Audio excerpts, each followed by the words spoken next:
up, party people? Welcome back to my channel. So today we are testing out some new makeup from Ulta. So we got some new drugstore stuff. We got some skincare as well. We got just a whole range of stuff. And funny story, this is actually the second time that I'm trying to film this because the first time I had to toss a video because the old mic wasn't on. So yeah, we were in malfunction junction for 4 hours. I was none the wiser, so yay me. So yeah, let's go and get into it. This is the Good Molecules Yerba Mate Wake Up Eye Gel. I've really been enjoying like eye gels. And for the longest time, I was really reluctant to use any eye gel, any eye cream. Like I've got like 6 in my collection that never saw the light of day. I feel like they're just facial moisturizers in a smaller tube with a higher price tag. But I've got them, so I'm gonna use them. And I feel like just the added hydration helps with like concealer wear and stuff, so we're doing it. So moving on to sunscreen now, and I've become a sunscreen junkie. This is the Garnier Green Labs Pore Perfecting Serum Cream with SPF 30. Honestly, whenever they reached out to me, I was pretty leery because I haven't used a Garnier product in like 7, 8, 9 years. I actually forgot that Garnier even had skincare. Yeah, it says it's a serum, a cream, and a sunscreen all in one. And whenever they reached out, they said that they had 3 different formulas. They had one for oily skin, dry skin,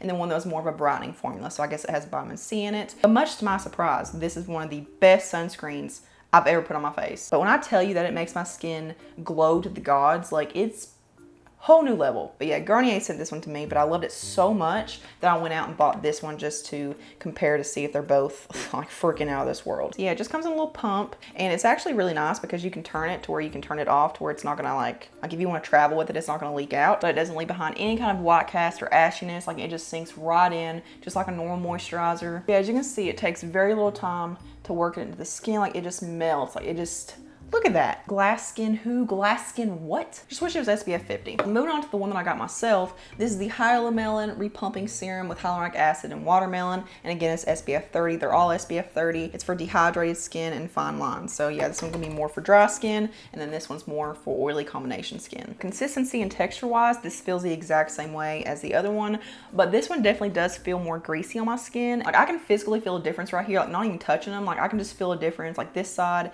it's already sank in. It doesn't feel heavy, it doesn't feel greasy. This side, like I can feel it. And it also has the most god-awful pungent fake watermelon scent. And also whenever I get it near my eyes, it kind of burns. So there's that. Oh god. Oh, and the one for oily skin is actually fragrance free, so I don't know why they couldn't have done that with all of them. I will say, as far as the look goes, like glass skin both sides. I just prefer the pore perfecting one. Okay, now let's move on to makeup. It kind of worked out that my first video was a flop and I had to delete everything because the eyeshadow that I used in that video I wasn't the biggest fan of, but this one, no one's ever talked about this. I don't know why, like it just kind of slipped under the radar. This is the Makeup Revolution Ultimate Nudes palette. This is like $9 at Ulta. They actually have 3 shades and they're all trying to dupe the Huda Beauty, the nudes, like the rich nudes. There's a light nude, a medium nude, and rich nude. As far as the formula goes, they've really stepped it up with this formula. I don't know why Makeup Revolution doesn't use the same formula across the board. Different lines that they have are different formulas, and I hate that. Ooh, I can still smell the watermelon.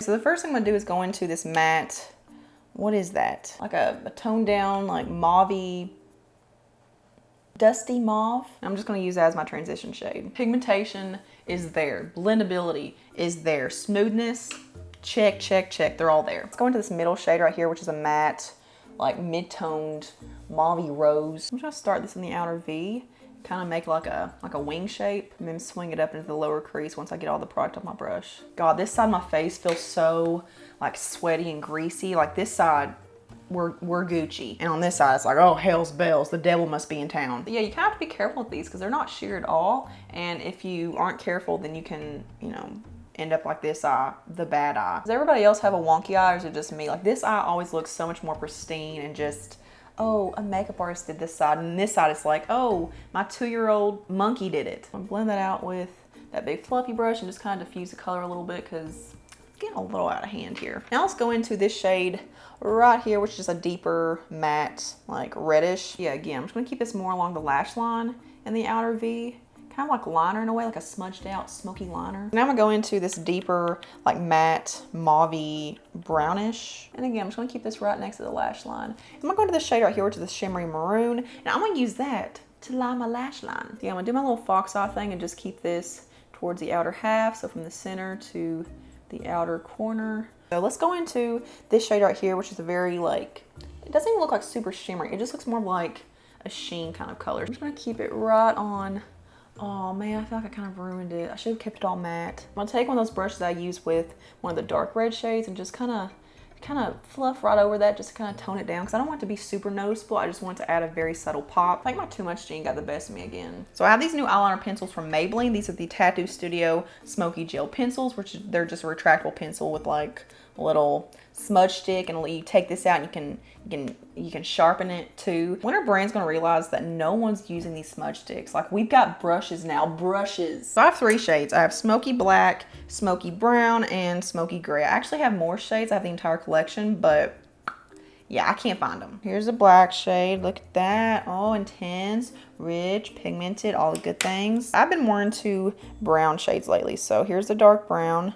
Ooh, that's nice. And then here's Smoky Gray, which is a really weird, like, taupey kind of color. Like, it looks very ashy. I mean, this may be pretty on some people, but it ain't on me, girl. I'll leave these here and we'll come back later and do a little smudgy test. So me, myself, and Irene are more into brown liner lately. I will say this does dry pretty fast, so you do have to work pretty fast with it. It's not really the best for smoking out. Like, it's not very like creamy, or, I mean, it's creamy enough to apply it to where it's not gonna tug your eyelid, but it's not so creamy that like it's super easy to blend out with an eyeliner brush. So yeah, you have to work pretty fast with it. But I mean, you could look at that as a good thing because that means that it's gonna, you know, stay put. But I will say I have had like smearing issues, like in this little, like, I call it the gates of hell, like this little outer corner right here where the water lines conjugate, they meet up, and they flood. But as far as pigmentation goes, it's very pigmented, very intense. And for a dark brown, like, I really do like this one. And the black's really intense too. So for mascara, I had this Essence 24 Ever Bold Volume Mascara. And you guys know, like, Essence does mascaras the best. So here's what the wand looks like. So it has a slight curve to it and it has actual teeth. There's what one layer looks like. It just gives that really nice, like, curled, like, uplifted doll light effect. And as you can see, it's very, very black, like, it's very bold. I'm gonna go ahead and apply a second layer this side while it's wet. Look at that, $5. $5. If you're paying for a high-end mascara, girl, you are being robbed. Yeah, it builds up very, very well. You can definitely build up the volume and length, and it really does hold a curl. Like, it really just locks onto your lashes and it just hugs them to where it just builds up each one individually. For that length, volume, thickness, fullness, everything. Going back to the eyeliners, I've already got a little smudgeroo on the black one. I'm not sure why. Oh God, did it get on my white bed? Oh, please God, no. Let's go ahead and do it. Oh, that's smudging. These are supposed to be smudge proof, right? Oh man, that's sad. So yeah, the eyeliners are not where it's at. All right, so my skincare products have had more than enough time to absorb, so let's move on to primer now. I have this liquid powder pore blurring makeup serum. So the liquid powder serum is supposed to be a dupe for the Versali. What is it called? I think it's called liquid powder 2 or something like that. Actually, you know what? Is Versali even still a thing? But yeah, that serum was a really big thing for like a hot minute, and it's supposed to pretty much act like powder on your skin. It says reduce and minimize the appearance of pores and oily skin. This innovative, well, it's not very innovative if you're duping another product from whatever. This innovative pore blurring liquid to powder serum is made for our matte babes, a lightweight and comfortable formula that helps to even out your complexion, mattify, and blur the pores. I'm just gonna put this on one side actually and just see if I can see a difference once I have foundation and stuff on. I wouldn't even say it actually blurred my skin. Like, it just kind of took away a little bit of the shine, but I don't see a difference in my pores. My skin does look a tad bit more matte, but my pores look the exact same size on both sides. But once I have foundation on, I'll look at both sides and see if I can tell a difference. So for foundation, I have the new NYX Bear With Me Tinted Skin Veil. I have the shade Vanilla Nude. I haven't tried this yet, so we're in for a surprise. I have a little bit of color. This probably ain't for me now, but it actually looks pretty smooth on the skin. It's like a nice light coverage, but I don't know, just kind of like evened my skin tone out to where it looks natural. I do feel like this side's a tad bit more dewy. Like, there's more luminosity on this side where I didn't apply the primer. So maybe the primer did mattify a little bit more than what I could see with the naked eye. I didn't expect to like that, but that's actually really pretty. Yeah, as you can see, like, you can see my stuff underneath, but it actually did build up pretty well. But I don't think I'd like this if I had a lot to cover up. So close, especially on this side where I applied that primer serum or whatever you want to call it, it does look kind of textured-y. So I'm gonna go wet a sponge and just see if bouncing over that like affects the coverage, like if it actually helps it. Okay, yeah, this side, the no primer side, does look a lot better. I like the amount of glow that it has. Like, it's a very natural kind of luminosity. Okay, you know what? There's actually almost like a powdery aspect to it. And I thought it was just this side, like where I applied that liquid powder stuff, but it's kind of on both sides in certain areas. I'm gonna go in with a little bit more with my sponge and just see what that does, because I'm just kind of curious, and I do need to build up some coverage on my nose because I can see some redness. Like, from back here, it looks fine, like a foot away. But when I look up close, that's where it looks kind of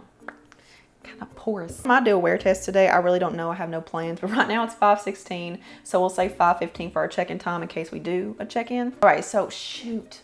I have a peach corrector, like a peach under eye corrector that you're supposed to apply under your foundation and concealer, but I might have to wipe some of this off. I'll just take my baby wipe and just kind of remove all that work. So yeah, this next product is all the hype right now. Like you cannot find this anywhere. Like you can find one shade, but we'll get into that. So this is the Milani Supercharged Brightening Under Eye Tint. I got the shade 130 Deep Peach just because that's the only one I could find like in any Ulta store. I looked at it and I thought, you know what, it's actually not that dark. And actually sometimes with dark circles, if you use a darker color, it actually covers it better. It says it instantly illuminates the under eyes with microfine pearls. It has hyaluronic acid, caffeine, and color correcting pigments. And it's supposed to correct dark circles of medium to deep skin tones. So here we are. Yeah, according to all the talkers, this is supposed to make your under eye area look super creamy and smooth and help with creasing and stuff. Now, I'm not super well versed on this yet. Like I've only used it a couple times, so I haven't really made up my mind about it. But right now I'm kind of at the point where like I don't really get it. I mean, it's very, very thin, and as you can see, it does have like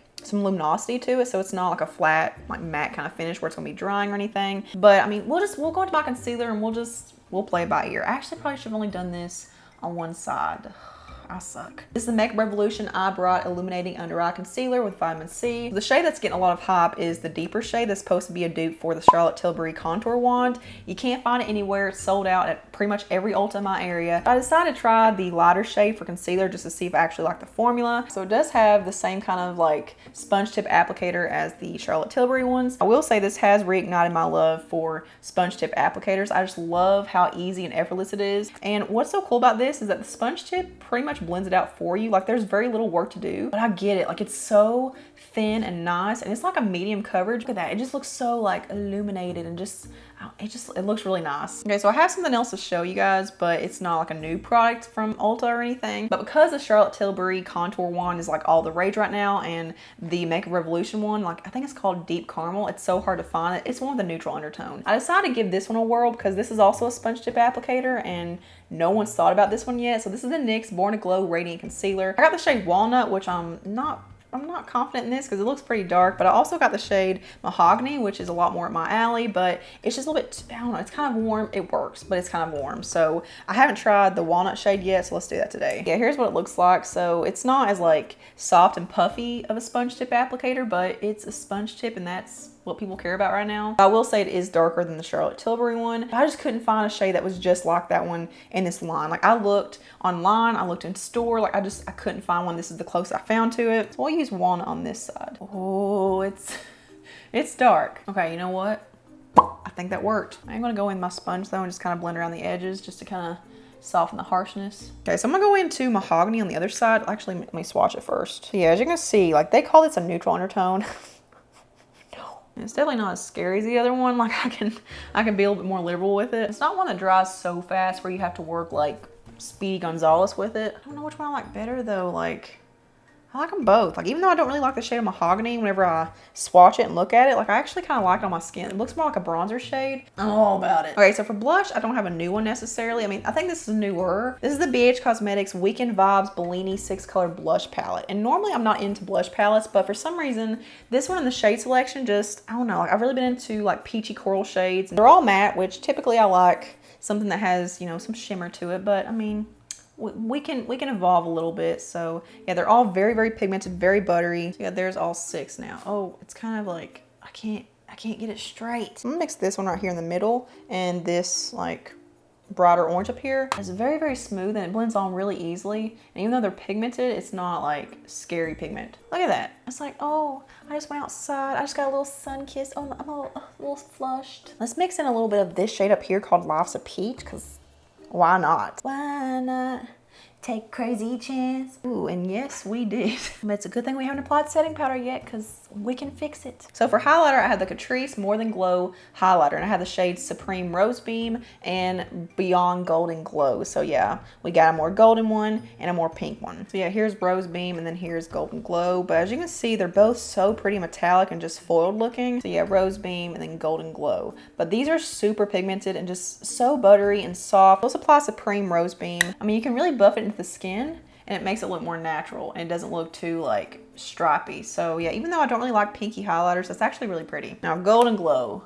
Golden Glow is my girl. And I was afraid this one would be too dark for me because it just looked pretty like trophy wife from Fenty online, but it's actually very universal, and I feel like this is gonna be the one that's gonna be good for pretty much every skin tone, with the exception of like a super fair porcelain skin tone. Ugh, look at that. Like, it's got like a natural aspect to it, but also like a wet look. Like, personally prefer the golden one, but very nice formula. I have a brow gel before I move into my lower lash line. So this is the NYX The Brow Glue, which is super tiny. It looks like a trial size. And people are loving this right now, but I just personally don't. It's got a very tiny wand, which I do like, but it's kind of goopy and just like wet looking. Like, it makes my eyebrow hairs look very like shiny and glossy. I think it's so funny how NYX wants to like up their prices, but they also want to give you smaller packaging. What? I don't know. I think there's better than this. So for lips, I have this new Revlon Color Stay Satin Ink, and I have the shade Your Go-To 001. It has a really nice wand on it. Like, it has a slight curve, and then it has a little dip where it holds onto the product really well and also applies it really nicely. This is a really pretty like taupey brown nude shade, but to my surprise, this stuff is amazing. It's actually very comfortable. It's nice and hydrating, but it lasts a good amount of time. I do feel it kind of drying on my lips right now. Like, it's kind of like, you know, the way a liquid lipstick does, like it kind of like, you just feel it kind of doing this to you. It's doing that, but it doesn't do it so much to where it actually does feel drying, or it loses like all of its glossiness. Like, it actually does have like a really pretty satin glossy finish to it, but it's not so glossy to where it's just gonna rub off. Like, somehow there is staying power with it. So, I mean, look at this shade. It's so freaking pretty. I mean, it's not like transfer proof or anything, but you know what? Whenever I touch it, like, there's not a lot of color. It's just like shine. Okay. All right, so I'm gonna go ahead and go about my day, and I guess we are gonna do a wear test. It may not be a very long one, but we'll do it just for fun, so I'll see you guys later. And so it's 12:05 right now. So yeah, here's what we're looking like after almost 7 hours. So yeah, I mean, overall, not too shabby. So in our normal wear test fashion, let's go and do a little roundup. The Ultimate Nudes palette, I think, is such a big improvement for Makeup Revolution as a whole, but just as an eyeshadow palette, especially from the drugstore, it's so high quality. The pigmentation is out of this world. Maybelline Tattoo Studio eyeliner, I'm just not the biggest fan of this. I love the pigmentation level, like I love how rich these are, but I just don't like how fast you have to work with them. And also, I've got some smearing in the little like floodgates of hell out here, so yeah, just not my thing. The Makeup Revolution Liquid Powder Makeup Serum, I just don't like this. I don't really feel like it did anything. It may have mattified a little bit, but as far as like blurring the pores and making it to the point where I don't have to have powder, it didn't really do that. It ain't for me. The Makeup Revolution Eye Bright Concealer, I really like this, and my under eye area still looks pretty dang good. Again, it's not the fullest coverage, so like if you're expecting like Tarte Shape Tape, this won't give you that. It just looks very illuminated under the eyes. Like, that's the best word to describe it. So I think the name really does, you know, it captures the essence of what it's supposed to do. Very nice and hydrating, which I think is perfect for the under eye areas. Milani Supercharged Peach Corrector. I don't hate this, but I don't love it. Like, I don't really feel like it's the most necessary thing that I've used. The NYX Born to Glow Radiant Concealers for contour. I think I may have been onto something with these. There is some fading, but I feel like overall they held up pretty well. The Catrice highlighters, I think these are so pretty. They need to expand their shade selection. 2 shades, come on, Catrice. As far as the wear goes, like, I can still see them. You can't see actual shimmer particles on the skin. Like, they just make your skin look super pretty and just glowy, and just, it's just a really pretty sheen. The NYX Tinted Skin Veil, I'm actually pretty shocked by this. Like, I didn't think I'd like this at all, but this actually wore pretty well. All the problems I was seeing earlier where like in some areas it looked kind of powdery, kind of cakey, just, you know, settling into my pores and stuff. I don't see that anymore. Like, it's really fused into my skin, you know, very naturally, and it's kind of just, it's melded. And I mean, there is some fading in areas where I had something to cover up, whether it be a blemish or a dark spot or whatever. But I feel like it's worn off very evenly. Like, it doesn't look too blotchy or, you know, speckled or anything. So I mean, overall, pretty long wearing. Like, it honestly doesn't feel like I have anything on. So that's always what I'm looking for. The BH Cosmetics Bellini Blush Palette. I like this. The blush held up really well on my skin. Like, you can still see it. And a lot of times by this point, the blush is already kind of faded off. You can't see it anymore. And last but not least, the Revlon Color Stay Ink. I like this, and I'm shocked that I like this. It's a pretty color, it's a nice formula, it's long wearing. And I will say something that's very interesting about the color is that whenever you swatch it, whenever you first apply it, it looks kind of like a taupey brown nude. And then the longer you wear it, like on me anyway, I don't know if it's just because of the chemistry of my lips, but it kind of turns into like a pink. Can you see that? Like, right there when you first apply it, it looks kind of taupey, and then when it dries to be more pink and more mauvey. The NYX Brow Glue, I just don't like this. There's like no hold. Like, I brushed my hairs upward earlier and they've just kind of fallen flat. Like, they actually feel like there's nothing in them now. So yeah, it's only been like 6 hours. There should be some uppityness to them. The Essence mascara, again, it wears extremely well. It doesn't flake off and smudge and smear and transfer. Like, there's a lot of mascaras on me that transfer onto my eyelid now, and this doesn't do that, especially with my highly moisturized, oily eyelids. I want to hear from you guys now. So in the comments below, let me know of some products that you found that are like new products in the drugstore that have made their way into your routine and have become staples. Like, I need some good, like, amazing, mind-blowing products. So yeah, let me know down there. If you did enjoy this video, then make sure you get a big old thumbs up and subscribe to my channel if you're not already. Turn that notification bell on to always see my stuff, and I will see you guys in the next one. Mwah.